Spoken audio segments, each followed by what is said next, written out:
EMI and AC वाले chapter से JEE में 2023 में पूछा गया ये क्वेश्चन है और हमारी इस वीडियो सीरीज का क्वेश्चन नंबर 6।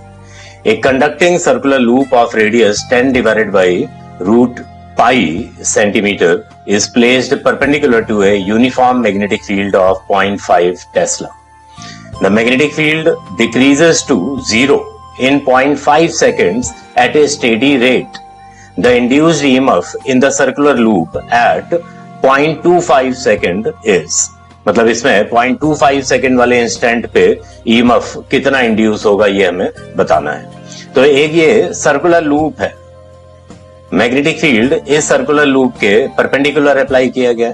मान लो ये बी मैग्नेटिक फील्ड है, it is applied perpendicular to the plane of the circular loop, और इस मैग्नेटिक फील्ड इंटेंसिटी की जो वैल्यू है दैट इज 0.5 टेस्ला, और रेडियस क्या दी हुई है, radius is 10 divided by root pi centimetre.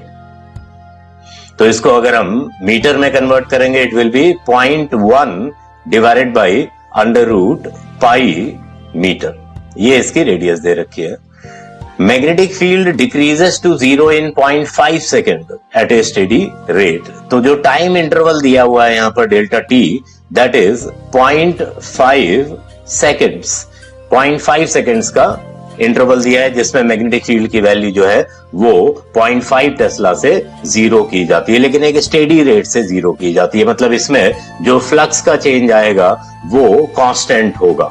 तो मतलब इस ड्यूरेशन में जो भी ईएमएफ इंड्यूस होगा वो कांस्टेंट ईएमएफ इंड्यूस होगा। तो ईएमएफ इंड्यूस्ड अगर 0.25 सेकंड पे पूछा जाए या 0.2 सेकंड पे पूछा जाए या 0.3 सेकंड पे पूछा जाए, ये कोई डिफरेंस इससे आंसर में नहीं आएगा, क्योंकि इस इंटरवल में हर इंस्टेंट पर सेम ईएमएफ इंड्यूस होगा क्योंकि स्टेडी रेट दिया हुआ है। तो सबसे पहले जो एरिया वेक्टर है, एरिया वेक्टर क्या होता है, perpendicular to the plane of the loop. इसका मतलब क्या हुआ कि मैग्नेटिक फील्ड और एरिया वेक्टर के बीच में एंगल कितना है, 0 डिग्री, क्योंकि plane of the loop is perpendicular to the magnetic field, मतलब area vector is parallel to the magnetic field. So theta की जो वैल्यू है वो 0 है। तो थीटा अगर 0 है तो जो फ्लक्स है वो क्या हो जाएगा, simply magnetic field into area into cos 0 जो है cos 0 1 होता है। तो इसमें स्टार्टिंग मैग्नेटिक फ्लक्स कितना है, φ1। तो φ1 is equal to B into area. तो बी जो है 0.5 टेस्ला का है और एरिया कितना है इसका pi R square, circular loop है ये। तो 0.5 into pi into R square. तो आर स्क्वायर कितना हो जाएगा, आर है 0.1 डिवाइड बाई रूट पाई, तो ये 0.01 हो जाएगा स्क्वायर होने पे, और इसके नीचे अंडर रूट हट जाएगा। तो यहां से पाई कैंसिल हो गया। तो इनिशियल फ्लक्स की जो वैल्यू आ गई यहां से 5 इंटू 10⁻³ वेबर। वेबर जो है मैग्नेटिक फ्लक्स की यूनिट होती है। φ2 कितना हो जाएगा, φ2 की वैल्यू जो है 0 हो जाएगी क्योंकि मैग्नेटिक फील्ड को हमने 0 कर दिया है। तो मैग्नेटिक फ्लक्स में जो चेंज आया है डेल्टा फाई वो कितना है, φ2 minus φ1। We are just interested in magnitude of the change in flux. तो ये चेंज कितना आ गया, ऑब्वियसली 5 इंटू 10⁻³ वेबर का चेंज आ गया।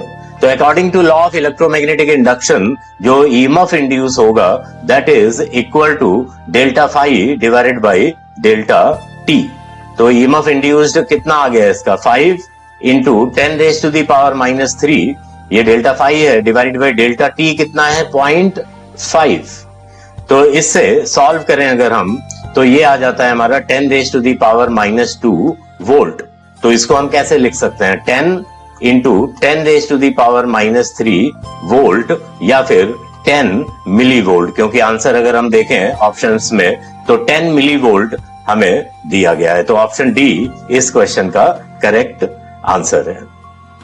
तो इस वीडियो सीरीज के क्वेश्चन नंबर 7 का लिंक आपको डिस्क्रिप्शन में मिल जाएगा। So keep watching, thank you very much.